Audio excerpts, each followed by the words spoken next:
Europe 1, le journal de l'écho. Toute l'actualité économique avec Éric Le Boucher. Bonsoir Éric. Bonsoir Nicolas. Et d'abord la bourse de nouveau en baisse. Oui, troisième nouvelle journée de baisse, moins 0,74%, 4609 points.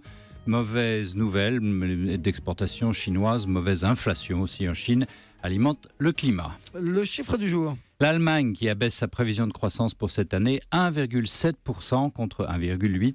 Même elle, ça va moyen. L'entreprise du jour. Swatch lance le Swatch Bel Ami, c'est la réponse à Apple, la première montre connectée suisse. Alors elle est présentée en Chine, c'est la première originalité. La deuxième, c'est que cette montre fonctionne comme une carte prépayée pour régler ses achats chez les commerçants équipés de terminaux de paiement mobile.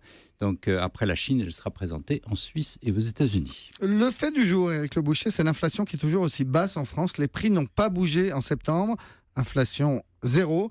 Et c'est une faiblesse qui inquiète les économistes. Est-ce que c'est grave ? Alors, on a connu l'inflation à au-dessus de 10% dans les années 70, puis après, années 80-90, à 2%, ce qui est un peu l'idéal pour les économistes. C'est simplement le renouvellement des produits.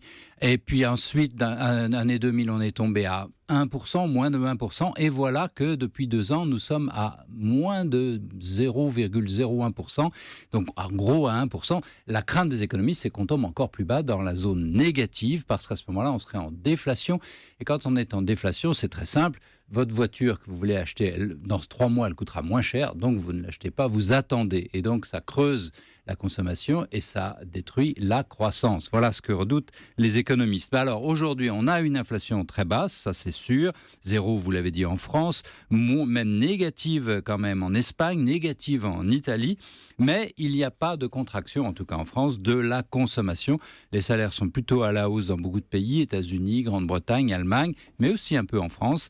Donc cette faiblesse des prix, pour l'instant, c'est sûrement bon pour le pouvoir d'achat. Et comment ça s'annonce la suite ? Comment s'annonce 2016 ? Sans grand danger déflationniste non plus. Hein. Les salaires sont plutôt à la hausse, avec des perspectives de prix qui sont plutôt de 1% en Europe, de 1,9% aux États-Unis. Donc avec tout ça, avec des taux d'intérêt qui resteront proches de 0, c'est plutôt le moment d'en profiter. Merci beaucoup. Le journal de l'écho, signé Éric Le Boucher.